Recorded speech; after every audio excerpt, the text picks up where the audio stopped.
అందరూ నమస్కారం. నా పేరు నరేష్. వెల్కమ్ బ్యాక్ మన యూట్యూబ్ ఛానల్. పోతే మన దౌర్భాగ్యమో ఏమిటి తెలియదు కానీ రోజు రోజుకి దొంగ జర్నలిస్టులు ఎక్కువైపోతున్నారు. మనకి 5 రూపాయలకి 10 రూపాయలకి అమ్ముడుపోయే దొంగ జర్నలిస్టులు. వాళ్ళు జర్నలిజానికి ఒక మచ్చ, వాళ్ళు జర్నలిజం అనే పేరుకే మచ్చ చేస్తున్నారు. వాళ్ళు 5 రూపాయలు 10 రూపాయలు ఇస్తే ఎలాంటి మాటలైనా మాట్లాడతారు, ఎవరి మీదన్నా దుష్ప్రచారం చేయమన్నా చేస్తారు. మరికొందరు అనలిస్టులు, మేము పొలిటికల్ అనలైజ్ చేస్తాము, మేము న్యూట్రల్గా అనలైజ్ చేస్తాము, మేము పొలిటికల్ మేధావులమి, మేము పొలిటికల్ పుడింగిలమి, మేము పొలిటికల్ అనలైజ్కి తోపు తురుంకాణులమి అని చెప్పుకుంటూ తిరుగుతున్న కొంతమంది అనలిస్టులు ఉన్నారు. అందులో ప్రముఖుడు కేఎస్ ప్రసాద్, పోరంబోకు కేఎస్ ప్రసాద్. నేను ఎప్పుడు కూడా వీడిని ఇలాగే మాట్లాడతాను, వాడిని అలాగే పిలుస్తాను, పోరంబోకు కేఎస్ ప్రసాద్ అని. చాలామందికి పోరంబోక అంటే నచ్చటం. చాలా మందికి పోరంబోక అనొద్దు, మనం ఎప్పుడు బూతులు మాట్లాడకూడదు, మనం గౌరవించే మాట్లాడాలి. ఎదుటోడు ఎంత రెచ్చగొట్టినా, ఎన్ని బూతులు మాట్లాడినా, ఎట్లా మాట్లాడినా కానీ మనం పద్ధతిగా మాట్లాడాలి, మనం కంట్రోల్గా మాట్లాడాలి అని చెప్పి చాలామంది నన్ను చెప్తుంటారు, నాకు చాలామంది. అయితే మీరు ఎన్ని చెప్పినా కానీ ఈ కేఎస్ ప్రసాద్ అనే వాడిని పోరంబోకని తప్ప నేను మరొకటి పిలవను. ఎందుకంటే వాడు మాటలు మీకు కొన్ని వినిపిస్తాను. వాడు నిన్న కొన్ని విశ్లేషణ చేశాడు. పవన్ కళ్యాణ్ గారు మంగళగిరిలో ఓటేసిన గురించి, ఆయన సతీమణి ఆవిడ వాళ్ళిద్దరు వచ్చారు కదా, దాని మీద అనలైజ్ చేస్తూ వాడు మాట్లాడిన మాటలు ఒక్కసారి మీకు వినిపిస్తాను. వినిపించిన తర్వాత మీరే చెప్పండి, ఈయన్ని ఏమని పిలవాలి, ఈయన్ని పోరంబోక్ అని పిలవటం కరెక్టా కాదా అనేది మీరే చెప్పండి. ఆ ఆప్షన్ మీకే ఇచ్చేస్తున్నా, సరేనా? ఇది ఏం మాట్లాడతారో ఒకసారి విందాము. విన్న తర్వాత మీరే డిసైడ్ చేయండి, ఈయన ఏమని పిలుద్దాము, ఈయన పోరంబోక, ఇది నిజంగానే పోరంబోక కాదా అని మీరే చెప్పండి. ఈ పొత్తుకి ఎంత విఘాతం కలిగిస్తారు. మంగళగిరిలో భార్య సమేతంగా వెళ్ళి ఓటేసాడు మనోడు. భార్యకి ఓటు లేకపోతే వెళ్ళకూడదేందా? భార్య బయట ఉండొచ్చు కదా. సరే, ఆయన పవన్ కళ్యాణ్ గారు పెద్ద వ్యక్తి, ఒక పార్టీకి అధ్యక్షులు, సరే వచ్చారు, పర్మిషన్ ఇచ్చి ఉంటారు. దానికి ఏముందిరా నీకు, నీ ఏడుపి దానివల్ల నీకు వచ్చిన నష్టం ఏముందిరా? కేఎస్ ప్రసాద్ పొరంబోకు ఇటు భార్యకి ఓటు లేకపోతే ఎలక్షన్ కమిషన్ ఎలా ఎక్స్క్యూజ్ ఇచ్చింది అంటే వాళ్ళకైతే వెసులుబాట్లు ఎలా ఇస్తుందో చూడు. ఇక నీకు ఇంకోటి గమనించావు, నువ్వు ఎలక్షన్ అయిన తర్వాత పవన్ కళ్యాణ్ ఓటేసిన తర్వాత ఏమన్నాడు, స్లిప్ వస్తుందా అన్నాడు. ప్రింట్ ఎందుకన్నాడు చెప్పు. వీడు చెప్తాడు స్లిప్ వచ్చేదని పెద్ద తప్పు అంట. దానికి వీడు వక్రీకరిస్తూ ఏం మాట్లాడుతున్నాడు చూడు. దేనికన్నాడు చెప్పండి, నువ్వు చెప్తాను దేనికన్నాడు. ఇందాక ఏం చెప్పాను, ఒకటి మేనిఫెస్టో బీజేపీ ముట్టుకున్నాడా, ముట్టుకోలేదు. ఇక్కడ నీకు అసలైన విషయం చూపిస్తాను. ఇది బ్యాలెట్ పేపర్. ఫస్ట్ ఏనుగు గుర్తుడు ఉన్నాడు, నెక్స్ట్ ఏమో ఈ కొరవలి, ఈ సిపిఐ బ్యాచ్, మనం ఉద్ధరించావు బ్యాచ్, ఇది ఏం ఉపయోగం ఉంటుంది వీళ్ళ వల్ల. నెక్స్ట్ ఉండేది వాడు ఆ సైకిల్ గుర్తుడు, ఇది మాత్రమే ఉద్ధరిస్తాడు. ఇంకెవరు సిపిఎం వాళ్ళు ఎవరు ఉద్ధరించాలి కదంట, ఈడు మాత్రం ఉద్ధరిస్తాడు అంట. ఈడు నువ్వు నా కొడక, నీకు కంట్రోల్ చేసుకొని మాట్లాడుతుంటా. ఫ్యాన్ గుర్తు. వీళ్ళు కాకుండా ఇండిపెండెంట్లు అందరికి ఈ నవతరం పార్టీ రావు సుబ్రహ్మణ్యం గారికి గ్లాస్ గుర్తు ఇచ్చారు. అలా మేనిఫెస్టో ముట్టుకోలేదు కదా బీజేపీ వాడు.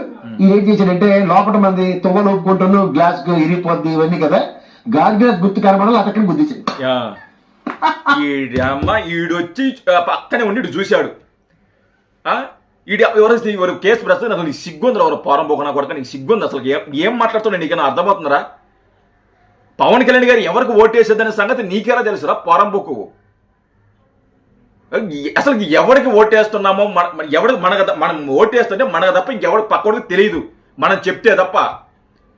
వీడికి మాత్రం పవన్ కళ్యాణ్ గారు ఓటేసేది, గ్లాసు గుర్తేసేది వీడు మాత్రమే. అంటే సైకిల్ వేయకుండా వేరే పార్టీకి ఓటేశారు అని వీడు చెప్తున్నాడు. వీడు మాత్రమే చూశాడు. వీడు పోరంబోకు నా కొడక, నీకు మాత్రమే కనపడతారా? నీకు ఎవరికైనా ఎలాగైనా పవన్ కళ్యాణ్ గారు ఎవరికి ఓటేసిన సంగతి ఎవరికైనా తెలుసద్దా?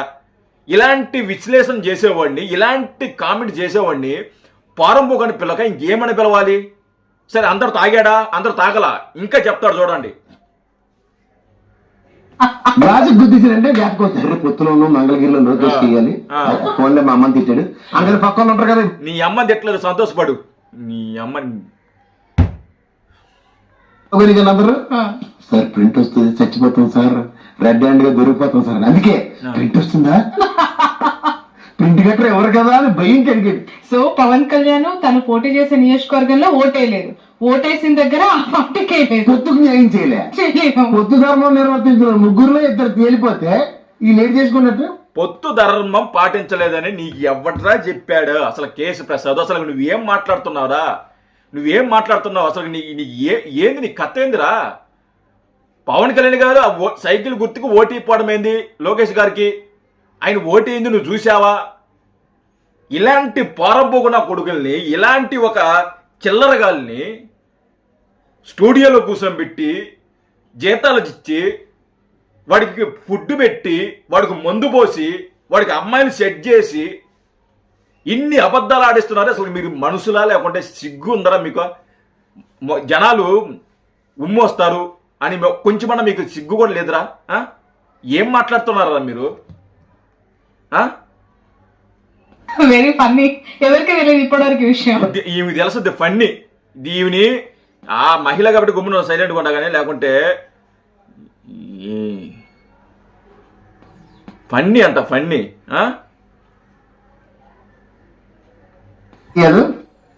చేసాం మా సుబ్రహ్మణ్యం గారిది. ఈ పద్దానికి ఎలక్షన్ నాకు గ్రోతువా నువ్వు నిలబడింది నీ మొహానికి 21 సీట్లు. నీకు చొప్పుతో కొడతా నా కొడక, నిన్ను చొప్పు తెగేలాగా పట్ పట్ పట్ అని మూతి మీద చొప్పు తెగేలా కొట్టాల. వాడు ఏం మాట్లాడుతున్నాడు చూశారు కదా మీరు? వీడి మొఖానికి 21 సీట్లు అని పండ్లు కొరుగుతున్నాడు వీడు. వీడి పవన్ కళ్యాణ్ గారి మీద వీడికి ఎందుకు అంత కసి నాకు అర్థం కల. ఇలాంటి వాడిని పోరంపు గనక వాడిని తిట్టక ఎలా సపోర్ట్ చేసుకుని వస్తాం? ఎలా మర్యాదగా మాట్లాడతాం? చెప్పండి, మీరే చెప్పండి. ఇలాంటి పోరంపోకుల్ని, ఇలాంటి పోరంపోకు అమ్ముడుపోయే పోరంపోకు వ్యక్తుల్ని మర్యాదపూర్వకంగా ఎలా మాట్లాడగలుగుతాము? ఈడికి అసలు కేసు ప్రసాద్ ఈడికి పోరంపోకు. అసలు పవన్ కళ్యాణ్ గారి మీద నీకు ఎందుకు అంత కోపము? ఎందుకు కోపం నేను చెప్పనా? అరే పవన్ కళ్యాణ్ టీడీపీకి సపోర్ట్ చేశాడు. దానివల్ల 2 పార్టీలు బలపడితే ఒక బలానికి ఇంకొక బలం చేకూరిస్తే ఇంకా అది ఇంకా బలవంతమై బలపడద్ది. ఆ బలపడిన దాంతో ఎలక్షన్ గెలుస్తారు, కూటమి గెలుస్తుంది. కూటమి గెలిస్తే అధికారంలోకి వస్తే మా పరిస్థితి ఏంది? మేము ఈ వైసీపీ వాళ్ళు ఇచ్చే చిల్లర డబ్బుల కోసం ఆశపడి ఇష్టం వచ్చినట్టు మాట్లాడుతున్నాము. రేపు కూటమి అధికారంలోకి వచ్చిన తర్వాత మాకు ఆ జీతాలు రావు, ఆ పేటీఎం డబ్బులు మాకు రావు, మేమేం చేయాలి అని చెప్పి వీడి బాధ, వీడి ఆవేశం. వాడు డబ్బుల కోసం, వాళ్ళు ఇచ్చే చిల్లర కోసం పవన్ కళ్యాణ్ గారి మీద ఇష్టం వచ్చినట్టు కామెంటు. అసలుకి వీడి మాట్లాడిన మాటలు అసలు మీరు చెప్పండి, వీడి మాట్లాడిన మాటలు ఏమన్నా అర్థం ఉందా? ఏమన్నా నమ్మేలాగా ఉందా? అసలుకి పవన్ కళ్యాణ్ గారు ఎవరికి ఓటేశారు అని ఈ సంగతి వీడికి ఎలా తెలుస్తుంది? వీడి పక్కనే ఉన్నాడా, లేకపోతే వీడి పిల్లని ఏమైనా పంపించాడా? పవన్ కళ్యాణ్ గారు ఎవరికి వేస్తున్నారు, ఓటు వేస్తున్నారు అని చూసి రమ్మని, లేకపోతే చెల్లిని పంపించాడా, వీడి అక్కన పంపించాడా, ఎవరిని పంపించాడు? కేఎస్ ప్రసాద్ వాడి నెంబర్ నాకు లేదు. నిజంగా ఉంటే వాడికి లైవ్లోని కాల్ చేసి ఉంటావు పోరంబోక నా కొడుక్కి. నీకు ఎలా తెలుసురా? నువ్వేమైనా చూసావా? నువ్వేమైనా పక్కన ఉన్నావా? లేకపోతే నీ పిల్లలని పంపించావా అని కరెక్ట్గా అడుగుంటా. వాడి నెంబర్ కానీ నాకు ఉంటే, కానీ వాడి నెంబర్ నాకు లేదు. ఇలాంటి నా కొడుకుల్ని, ఇలాంటి పోరంబోక నా కొడుకుల్ని ఎలా సపోర్ట్ చేస్తావు? ఎలా మర్యాదపూర్వకంగా మాట్లాడతాము? మీరు చెప్పండి, మీరే చెప్పండి, మీరే న్యాయం చెప్పండి. పోరంబోకనా కొడుకు, ఇలాంటి పోరంబోకనా కొడుకులందరూ అనలిస్టులు అని చెప్పేసి వాళ్ళు పరువులు తీయటం, కొంతమంది జర్నలిస్టులు అని చెప్పి వాళ్ళు పరువులు తీయటం, వాళ్ళ చిల్లర కోసం ఆశపడి మరీ అబద్ధాలు ఆడొచ్చు. మరీ ఇంత దారుణంగా అబద్ధాలు ఆడకూడదు. పోరంబోకనా కొడక. జై హింద్.